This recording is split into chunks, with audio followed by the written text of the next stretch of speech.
You're watching Drakewing Gaming. Enjoy the video. Hey guys, Nary here from Drakewing Gaming. Some of you know me on Twitter, the Gaming Dragon. Today I'm coming back at you another Let's Play episode of Changeling Tale. This time we're doing Marion's Path. It's been a little while, but let's get right back into that cowgirl, so to speak, and let's see exactly where this journey takes us. Anyway, guys, please let me entertain you for the next 20 minutes, and let's jump right in. Alarm chain, you're up. Alright, let's go. Alright. Excuse me. Alright. Marion, please wait for me. She tires down the pathway from the town, desperately tugging at her kerchief and skirt. A tuft of hair at her hem refuses to be contained, and it swings back and forth. It's difficult to keep pace, but I finally catch up as she ducks behind a small berm. She struggles to catch her breath. Marion, I have to show you something. Please, don't run away. You're worrying me. I don't want you to run off either. Marion is panting as she slowly and deliberately lifts the loose kerchief she's been playing with all day. Ah! Haha! Then I see them. Horns? And ears! Gone are Marion's petite human ears. Right before my eyes sit two fuzzy brown cow-shaped ears jutting from the sides of her head. Nebby horns sit in between the ears, just like a common short-horned heifer. All I can do is laugh out loud. Oh, Marion, it's lovely, but why the costume? It's not a costume! Huh. Eee. She is near tears as she grabs my hand and has me feel at her new ears. They're so soft. They're cow ears, Malcolm! Oh. I'm petting her head when she pulls at her skirt. A swishing, thick bovine tail falls out. I have a tail! She is trying to use a low voice, but she is still shouting. You do. You sure do. That's all you can say? I'm quite taken aback. I'm not entirely sure what to make of this. I don't know when or how it happened. I woke up like this. Does it hurt? No, not a bit. It all feels very natural. Like it's always been there, but why did this happen? Let's see. Who cares? It's cute. Hell yeah. I almost don't dare admit it that I actually think it's adorable. Almost. I really can't help myself. It's... well, it's cute. You don't really think that, do you? I do. Let's get you home. We'll figure this out together. There must be an explanation. She slips her hand around to mine, and I smile to myself. At least you don't have hooves. Oh, Malcolm, at least not yet. I brush back the hairs of the fuzzy little nubs on top of her head. Her anxiety is briefly interrupted by a giggle. A tickles! Oh, stop, you're being silly. This is serious. I don't mean to make light of the situation, but it seems important to lighten the mood. Any excuse to tug at her tail, really. It swishes back and forth playfully. Malcolm! Alright, let's go. We probably shouldn't be seen. A rustling noise announces that we have a visitor. Marion instinctively jumps behind me. Oh, Hazel. Around the berm, Hazel strolls up to us. I see that she has chewed her way through the thick rope that has tethered her to the fence post. We'll have to give you a swift kick, Miss Hazel. Your timing couldn't be better. Marion tucks her new features away and accepts my help mounting Hazel. We take off towards home in silence. Ay. Malcolm, can we get a little slow? Can we go a little slower? Riding with her, my skirt is, well, it's not very comfortable is all. Nodding, I gently rein in Hazel. We take the ride nice and easy so Marion isn't further distressed. I only have to chastise Hazel a few times for going a kilter and trying to eat dandelions. Oh. As we ride, Marion places her head on my back. The tears are silent, but her sniffles give them away. I take my handkerchief out of my pocket and pass it back to her.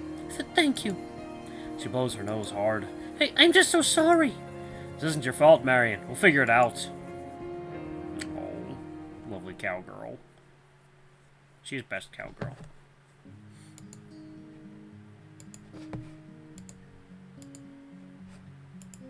Oh, I suppose, yep. Grace had to find out. Back at the farm, Grace meets us at the door. She shows no sign of surprise. Apparently she'd helped Marion conceal her new features earlier. In the privacy of her own home, Marion finally stops trying to maintain her uncomfortable disguise, though she is far from relaxed, as usual. As usual, Grace doesn't hold back on her opinions. It's bizarre! Grace, don't be so rude! I can't help it. She has a tail. What would you call it? Gross? It's not gross. It's like I smell like a cow. It's not like I smell like a cow. Marion freezes. Or do I? Of course not. You still smell like you. Oh, Lord. Malcolm, what have you gotten yourself into? Trapped between Nessie and a cowgirl. Ooh, that doesn't sound so bad, actually. Marion immediately busies herself boiling kettle water for us all to have tea. Ever the giver, she's still trying to keep a brave face and tend to her sister and me. That said, her brave face actually looks petrified. Oh, don't be upset. Oh. I take a seat and speculate on what could have happened. Perhaps it's an illness of some sort. What? Something from the cows? How horrifying! She's cursed. Grace? What? It could be possible. I don't know. I don't think so. Or maybe it could. Maybe it is a curse. The first thought that comes to mind is Grace's Grand's insatiable insistence that magic runs rampant through these parts. It's folklore, old wives' tales. Why do the rumors persist? Is there any grain of truth? Marion readjusts her skirt and her tail swings above the cotton. Malcolm, can you help me take this pendant off? Oh. I unclasped the cowbell necklace and slid it into my palm. Looking at the charm, I flashed back to Effie's suggestion that I get it. She even paid for it. Why would she do that? Thank you, Malcolm. Even the back of my neck feels uncomfortable. She rubs her hands together and whispers. And my fingers are starting to go numb. Here, let me look. My encounter with Alana also crosses my mind. She repeatedly told me how the girl should be avoided at all costs. Was this why? As I run my fingertips gently along Marion's neck and shoulders, I examine her skin and see a thin film of brown hairs. It can't be fur. It simply can't. My skin covers with goosebumps simultaneously with Marion's. I step back. Oh, Lord. It's fine. Your neck is fine. And what of that haunting nightmare? I turned into an animal. This is beyond coincidence. Maybe the curse is from Alana herself. She was so resolute about me never getting close to Marion. Are we being punished? If so, why should Marion be harmed? She's but a lamb, always. I look Marion in the eyes and take her hands in mine. Does this hurt? I massage her fingers, softly at first, and harder, deeper. She shakes her head. I can barely feel a thing. Grace starts laughing and Marion looks again like she could faint at a pin drop. What is it, Grace? I was just thinking about how you look with an udder. Oh my god. Oh god. Grace, mind your damn manners. Marion goes white as a ghost and starts to faint. I catch her and try to shake her awake. Grace, stop it! Marion comes to, and I seat her comfortably in the chair before giving her hot tea. Am I going crazy? But will I lose my mind, Malcolm? No, of course not. We'll get to the bottom of this. I'll contact the apothecary and... No one can see me like this. No one can know about this. I'll be humiliated. Then what else do you suggest? You need help. But who would we ask for help? Oh, what the And his friend Johnny Walker? What the who are we gonna ask this? Oh, man. Wow, this seems like an important decision.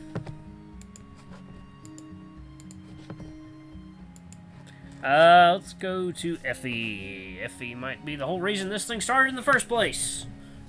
That pendant. I don't know. Let's see. God, what will Bulgaria say? I'm curious as to what all these people would say. I consider returning to town to confront Effie about a cursed pendant, but realize how insane that sounds even before muttering the option. Does Marion even know Effie? Even if she does, I would have to explain how I know Effie, and then it would sound like a madman accusing a young girl of witchcraft. I look back at Marion, who is obviously exhausted, slumped over and eating sleep. You should probably go now. I don't think Marion is up for analysis right now. She needs some rest. At least a glass of something strong. I believe I do too. Alright, let's head back. Gran. I could fetch Gran, or at least tell her what's happened. Even if she doesn't know how to help, she may have heard of such a condition. She's been here forever, and Lord knows, in her own silly way, she kind of believes the old magic still have some sway over the village. At least that's what she'd have you believe, if you listen to all her superstitions. Malcolm, I know you're trying to help. Your Gran would probably be very understanding, but let's give Marion some time alone. Maybe it will clear up on its own. Alright, let's go back and do the other one. Alana. I believe myself to be mad even thinking of asking Miss Alana for help right now. She blamed me for this in a flash, I just know it. But who else is more invested in these girls? Who else is more often accused of witchcraft? Certainly she would know something of the ills affecting Marion right now. But I stopped myself. I don't want to upset Marion anymore, and Alana's indelicate tendencies are apt to only make things worse right now. Malcolm, I need to sleep. I can't think anymore. Alright, so let's try one more. Bulgaire and his friend Johnny Walker. What about Bulgaire? He knows everything. Oddly enough, I was thinking the same thing. Even if he doesn't have a cure, he certainly has the medicine to help calm your nerves. Oh my heavens, no, I can't have him see me like this. Oh, please, Marion. He's seen Jessie shaking every inch of herself. Your floppy ears are hardly a shock to his sore eyes. Grace? I'm trying to make her feel better, Malcolm. Hey, I want to crawl into bed. I can't think anymore. I need sleep. Okay, alright. Alrighty. Grace points to the door, and my body involuntarily starts shaking. I know I would have to leave, but this feels sudden. Marion, I don't know what's happening. I'm so sorry. I'll be back later, I promise. Marion is all but deaf to my voice. Malcolm, one of us will come to fetch you. Grace turns to Marion, who is now curled up and weeping. My heart tightens, and I want desperately to take away her sadness. Thank you, Grace. Please do. As soon as possible, any time of day or night. I kiss Marion atop her head, as she stifles her tears. I can't bear to see her like this. Grace gives me the most sympathetic look she can muster, and I trust that Marion is at least in good hands. Oh boy. Oh boy, oh boy, oh boy. Malcolm, what have you gotten yourself into, old lad? The front door closes gently behind me as my head keeps spinning. I'm too troubled by the morning's events to return home, where I know I will either take a drink or suffer through more of Grand's gossip talk, which would also lead me to drink. Instead, I help back atop Hazel towards town to clear my head on some things, and think long and hard on others. The fresh air and chance to clear my head are much needed. The wind blows lightly and the sun shines high. It'd be a beautiful day if only I were sharing it with Marion. I urge Hazel to quicken her pace. I feel my breathing deepen, and we ride along the beaten path, unsure where the day will take us now. I should head home to work on the crumbled sections of wall. Gran will be upset with me, but I just can't shake the thought of Marion with her horns and tail. I can't unsee her crying. But those adorable floppy ears, that cute swishing tail. Malcolm, what are you thinking? It's not normal. She needs help.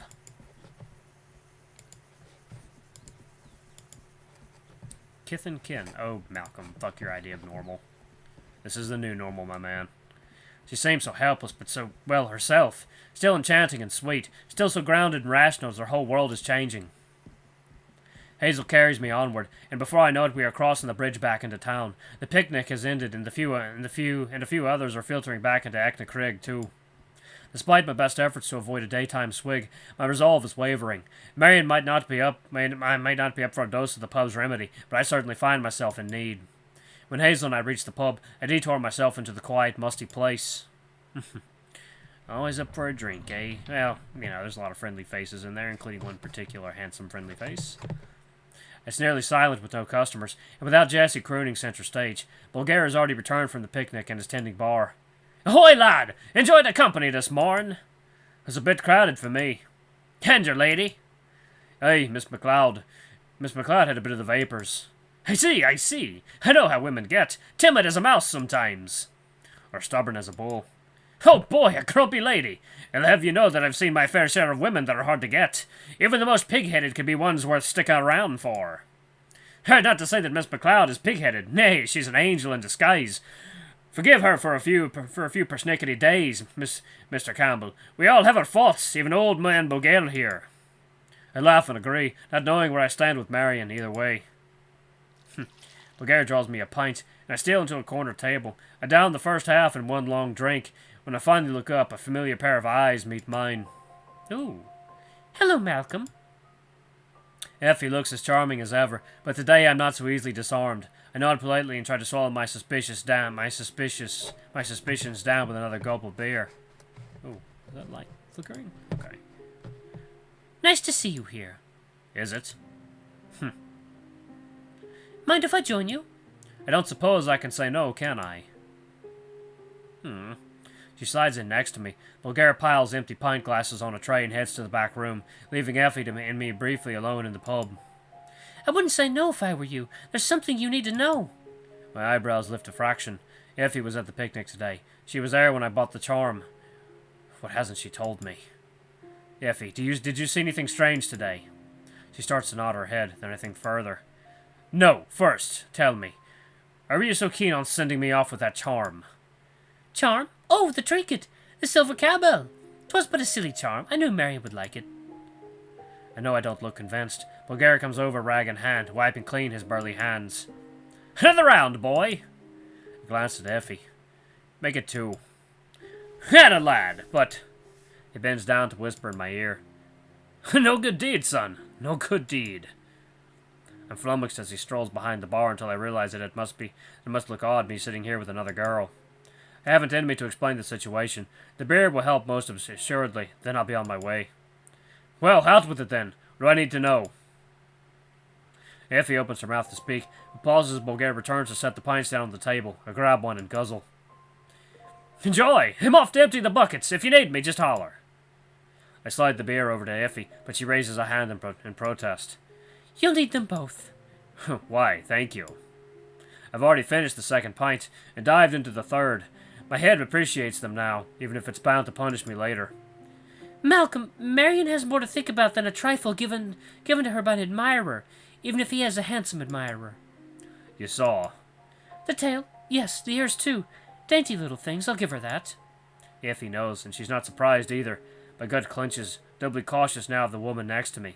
Could it be true? Tell me, do you know how I can help her?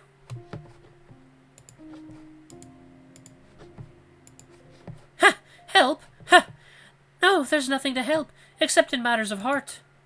Effie's taken on quite a caustic tone. I'd argue that's a strong matter. It is. I'm just not feeling myself today. You'll have to forgive me. I see a sadness in her eyes that needs appeasing. I'm 3 pints in and Bulgaria strolls by with another. Is there a kitty under the bed? Slow down, my boy. That'll be a last till I see you walk a straight line to the bar your own self. Important conversation, eh? I dare say, Bulgaria. That it is. He winks at me and casually glances at my hat on the table as he walks off. Effie reaches for it, but I yank it back and place it atop my head. Forget the hat! What in blazes have you come here for? Out with it! Bulgaria whips around. You're right there, Malcolm! I'm slurring my speech and Effie looks alarmed. She takes a deep breath and gathers herself. Her outline looks faded as my vision glazes over. I slip the next pint, eating to slow my frenzied mind. Fine, Bulgaria. Never been better. I turn to face Effie and find my body slumping over in the seat. She continues in a hushed tone. I came here with you. I came here because you wanted to understand. Listen, I don't have all the answers, but... Excuse me. She wrings her hands and rubs at her eyes under her glasses. When she looks back at me, her face takes an indistinct appearance, that of a resolute composure. Something I am lacking in all capacity at the moment. What do you know of spirits? I lift my drink, smirking. No, definitely not that type of spirit. Listen, your friend Marion is different. I hiccup, but give pause. I'll say. She'll be fine. She is fine. Marion is... Effie stops talking and scratches her head. Her floppy head wobbles back and forth. Marion and I may be kindred spirits. Effie stops talking, and I start to drift off. Her words immediately make both all the sense in the world and no sense at all. Seems like everything today is a mystery, a riddle. Effie's sounding more like Alana than herself. And if it has any reasonable answers, I feel obligated to find out. I need more than that. More! Bulgaria rushes over. Lad, you're gonna have to keep it down. The pastor has stopped in for Virgin Mary. Keep it hushed or take it outside. Now that he mentions it, I do spy the holy man in the corner, sipping a blood-red cocktail, eyeing me with concern. You know I love you, but the shouting's after hours behaviour, and you know it. Don't make me sin for your gran. It's fine, Malcolm. Probably for the best if we continue this conversation somewhere else anyway. I sigh, which leads into a deep cough smelling of hops. Bulgaria pats my back with sympathy. All right, I'm fine. I'll go. I'm assuredly not fine, but I've never been kicked out of a pub before, much less during daylight hours. It's a challenge keeping steady as I get to my feet. I wobble my way to the door, and Effie follows not far behind. Outside the sun burns my eyes. Effie has sidled up beside me. Come, follow me. Oh boy, what is she going to show you? No, back at the site of the picnic, I follow blindly, having lost track of time. We end up seated on a stone wall situated on a hill above the town. After a moment, it registers where we are. The site of this morning's picnic, where this whole dream nightmare started. Now deserted, the hillside takes on a much more peaceful character. Malcolm, well, I'm not entirely sure prepared to hear this. Just say it already. My God, keep speaking ambiguities and I'll stand convinced you and Alana are cut from the same cloth. I don't... Effie shakes her head and gathers herself again. Marion looks to be different in ways that may make it impossible for you to find happiness with her. Alright guys, I'm going to pause it right here. Wow, this was quite a good episode. Learned quite a bit, and we're going to be learning more in the next episode, I think. Anyway, guys, thank you so much for watching. Don't forget to like, comment, subscribe, ring that notification bell. Leave a super thanks if you can, or a tip as it's also known as. I love you all. I'll see you next time. Bye-bye!